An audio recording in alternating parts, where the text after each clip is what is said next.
Amari Ngoone Aram Mbaay di ñaax joor di ñaax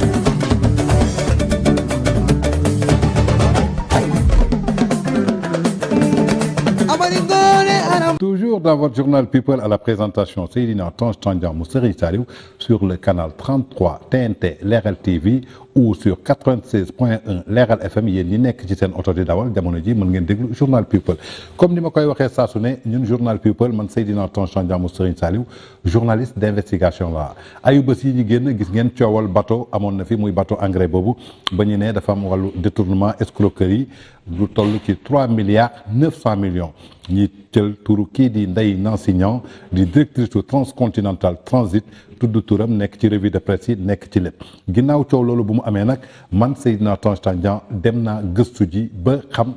lépp nu mu demee ci biir loolu nag mooy comme li mu la waxee dañu ne woon kii di Ndeye Nancy Niang bu directrice du Transcontinental Transit bi nga xamante ni société boobu daf ko doon ci papam waajuram ju góor moom moo yoroon société boobu ginnaaw bi waajuram bu góor boobu làqoo si la jël société boobu moom mu nekk ci bopp ba di directrice âgée de 50 ans muy Ndeye Nancy Niang ginnaaw loolu nag man Seydina Tange Tandian bi ma demee gëstu ji lan laa fekk jàppale ni que bateau boobu mi ngi egg si Dakar le 18 mars su ñu nee le 18 mars 2020 maanaam ci atum Covid-19 bi nga xamante ni mbas mi mi ngi ci dëkk bi la bateau engrais boobu egg si fii ci kodu Sénégal le 18 mars 2020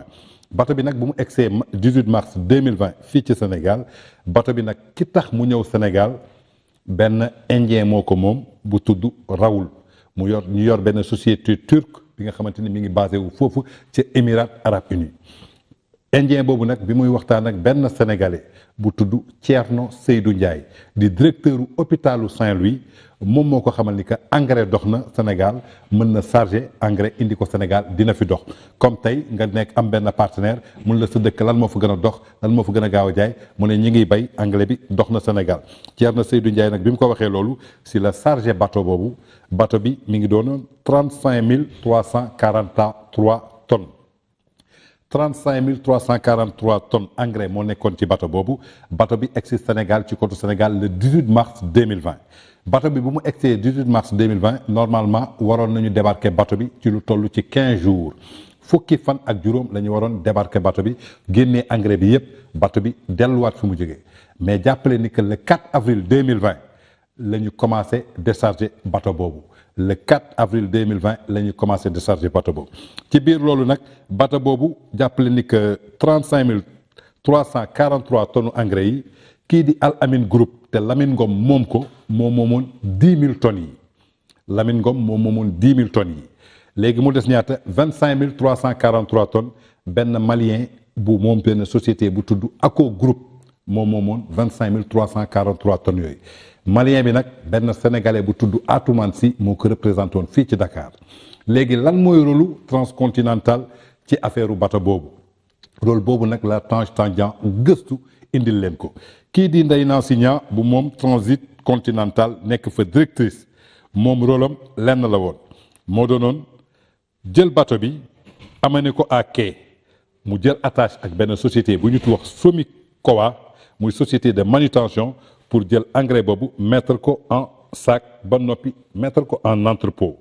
maanaam Transit Continental bu Ndeye Nancy Niang rôle am ci bateau bi fallait que ñu wut koo xamante ni benn société la boo xamante ni bateau bi moom moo koy indi à quai parce que su eggee si eau Sénégal yi rek dafa am ku koy indi à quai ci loolu la Ndeye Nancy Niang société boobu di Transit Continental jël contrat ak bateau bi pour indi bateau bi à quai mu signé moom it benn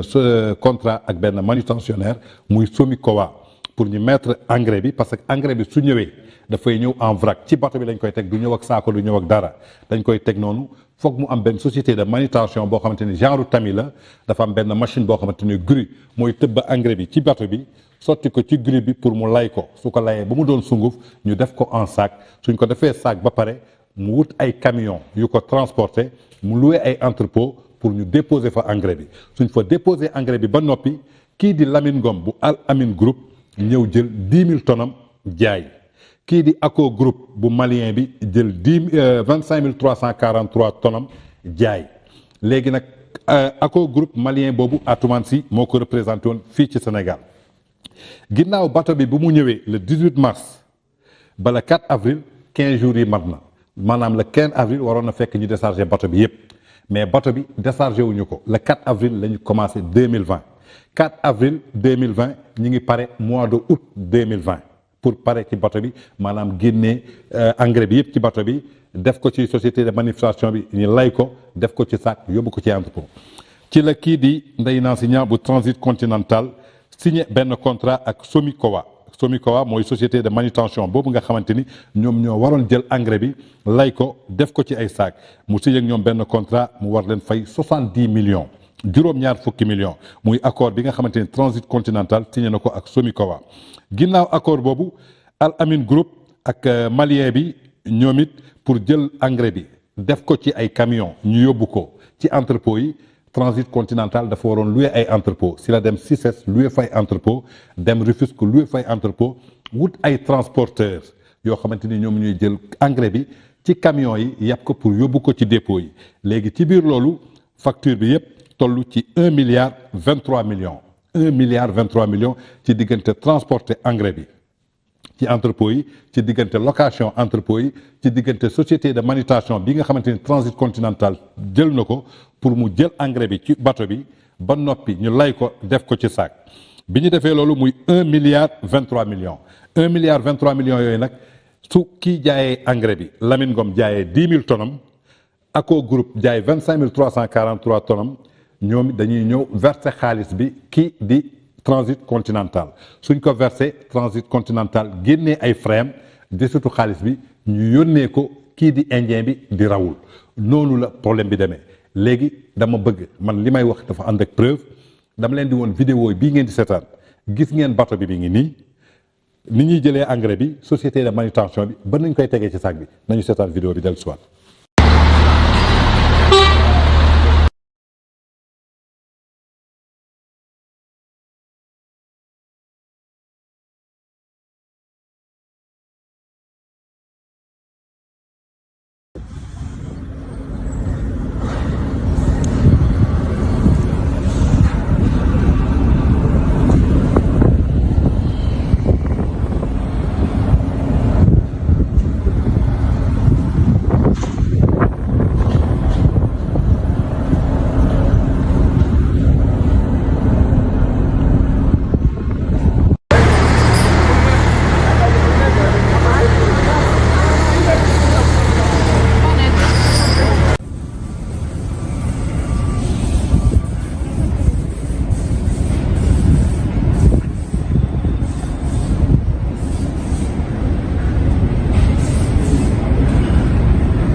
waaw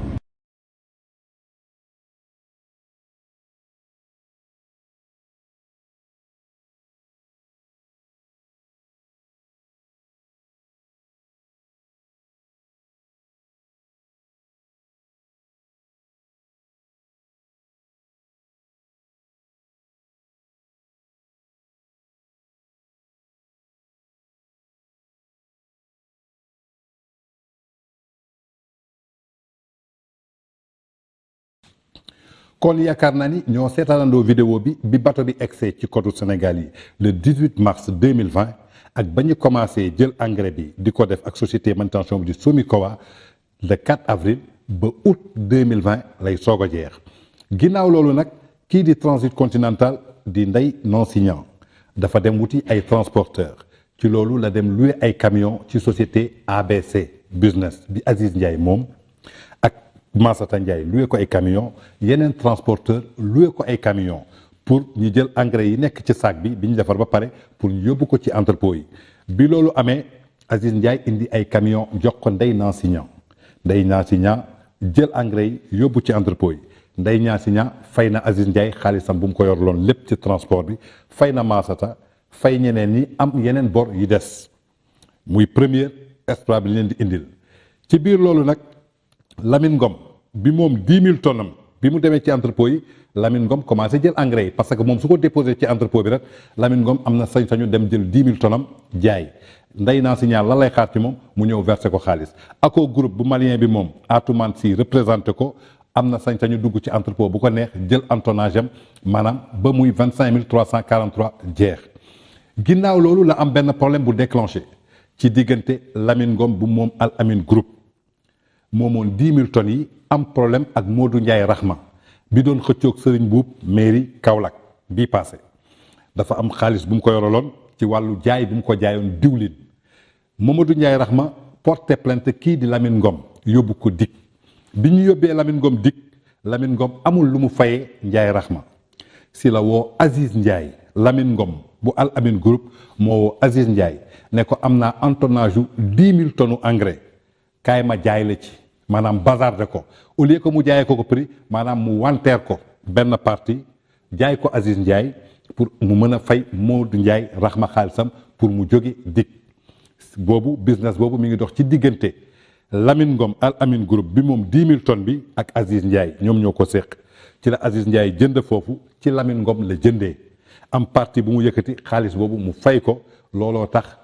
Lamine Ngom remboursé xaalisu Ndiaye Rahma pour ñu libérer Lamine Ngom muy juin 2020 ba mu ko jaayee nag si la Lamine Ngom daw dem na yoonam kenn gisatul Lamine Ngom léegi mu des beneen entonnage bi nga xamante ni 25 343 tonnes bi Aco Group moom muy malien bi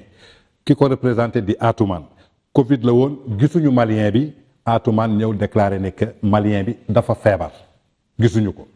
boobu kii di Ndeye Nancy Niang bu Transcontinental Transit bor yi bari na ci boppam parce que moom moo jëloon ay camions ay transporteurs pour ñu yóbbu fay na ñenn ñi fayul ñenn ñi mi ngi loué entrepôt bi entrepôt yu mu loué da koy fay par weer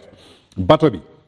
bi mu taxawee 15 jours la ñu waroon décharger lépp lu tegu ci 15 jours yooyu à partir du 4 avril ba août 2020 bés bu bateau bi taxawee ci port bi chaque jour dañu war a fay lu toll ci 10 millions ou plus 10 millions ak lu topp la ñu war a fay léegi bor yi bi mu toppee ci ginnaawam muy woote di woote gisul kenn gisuñu Lamine Ngom parce que daw na Aziz Ndiaye moom la Lamine Ngom jaay benn partie Lamine Ngom am na plein droit entonnage am la mu jaay ci léegi daf ko wanteer parce que jamono jooju may wax ak yéen tonne bi mi ngi toll woon ci 174 900 tonne engrais bi mi ngi toll woon ci 174 900 li ma lay wax muy mois de juin Lamine Ngaw si la daw bi mu dawee nag ginnaaw bu mu jaayee Aziz Ndiaye benn partie jamono jooju nag la Aziz jënd partie entonnage yu kii di Lamine Ngom ca dik la Aziz yóbbu fay xaalis bi des na wala desul ñoom ñoo xam ca dik bi loolu amee léegi Ndeye Nancy war fay ay xaalis après Massata aussi à l'époque moom it jëndoon na ci engrais boobu fay na ko jamono jooju ñu ngi doon jaayatee engrais bi ci 205 000 francs ba 250 000 francs tonne bi li nga jëndee woon 174 900 ñoom ñi jënd mënoon nañu jaayee ba 205 000 ba 250 000 foofu la toll woon ci marché bi jamono ji may wax juin 2020 ginnaaw loolu Massata si la jënd 4 000 tonnes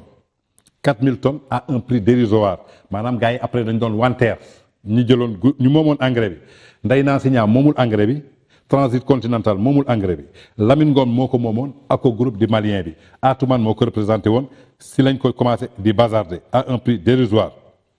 200 millions la ñu avançoon kii di Transcontinental li ñu jotoon jaay ñoom 200 millions la ñu avançoon kii di Transcontinental bi nga xamante ni waroon nañ ko fay ci lu toll ci 1 milliard 200 millions 200 millions lañ ko avance des na 1 milliard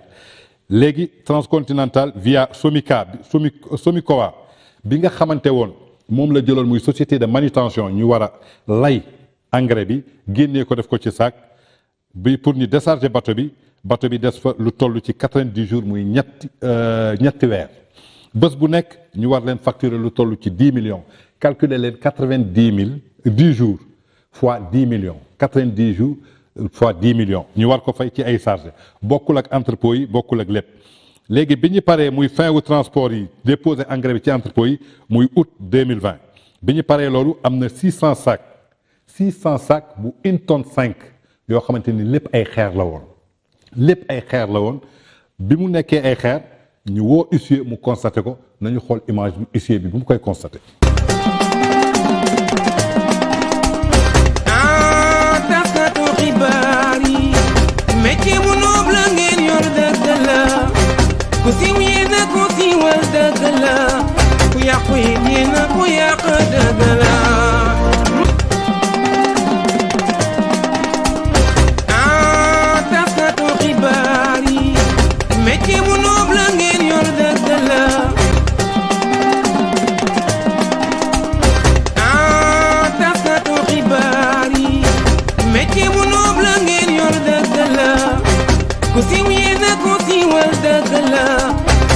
it yéen a ko yàq dëgg la man li may laaj. kon gis ngeen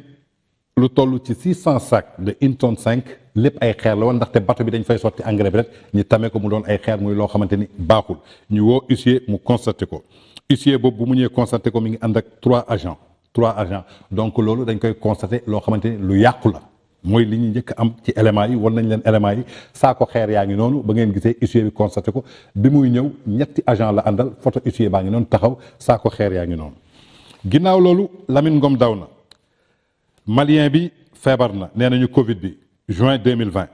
Raoul turc bi ki moomoon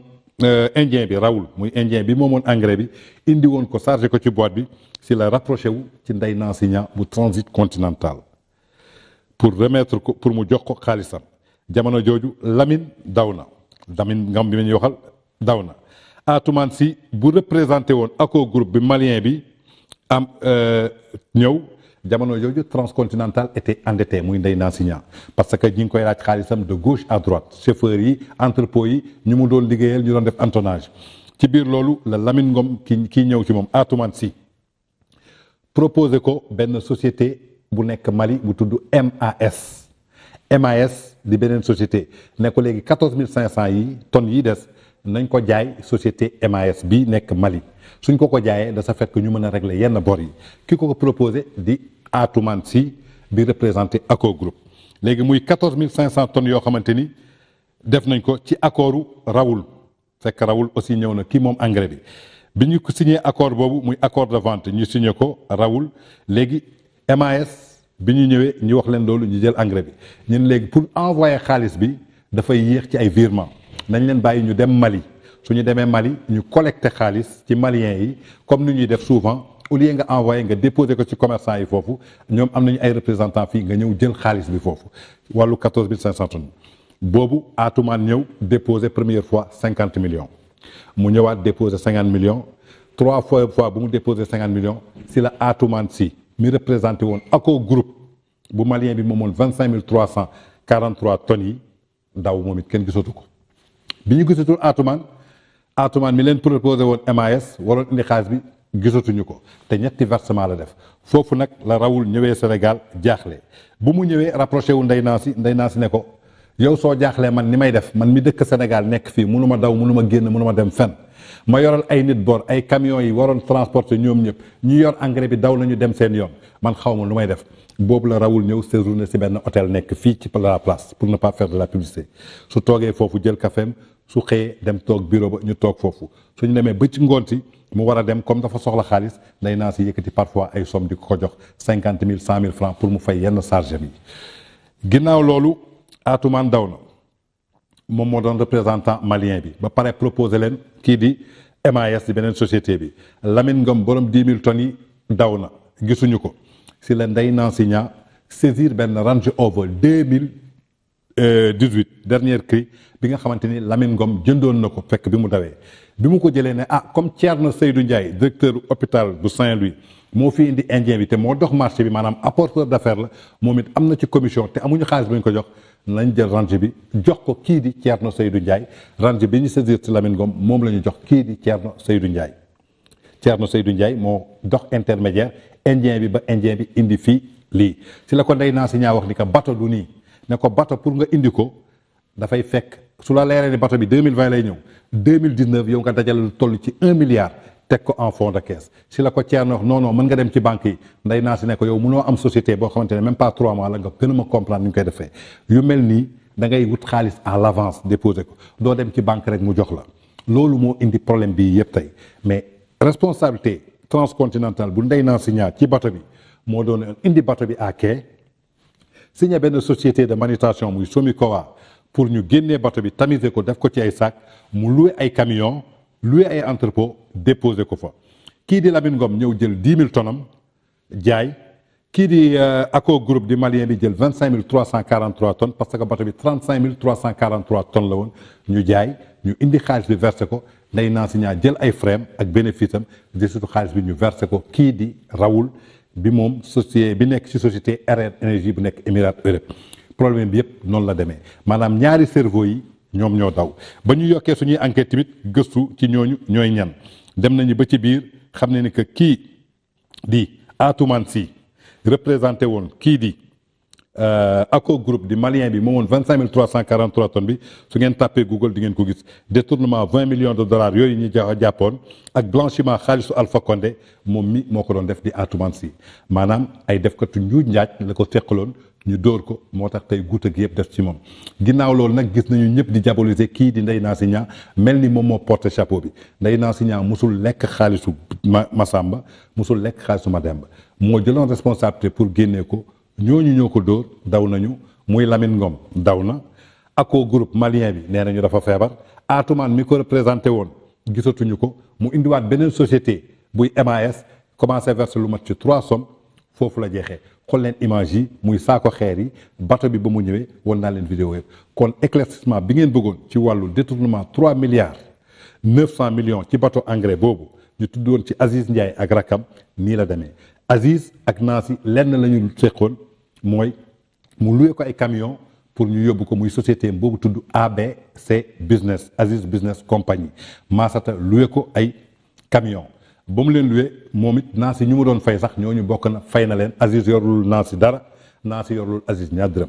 Lamine Ngom nag moo jël paaram bi mu amee problème ak Ndiaye Rahma ñu yóbbu ko dik mu jël paaram wanteer ko comme wanteer na ko nag donc Aziz la ko wanteer ko diggante Aziz la ak Lamine Ngom Aziz fay na ko fayu ko loolu yoon moo koy toppatoo la ca des malien bi la xaalis bi foofu la suuxee loolu moo tax jamono ji ñu ne Ndeye Nancy Niang bi ñuy diaboliser turam nekk ci kaw ñii ñoo nekk séq bateau engrais bi muy ay preuve yu leer lu may indil nee naa leen journaliste d'investigation lañu problème bu am ñun dañuy dem gëstu ji ko wut suñuy preuve te ay preuve yu leer nañ laa leen tegal.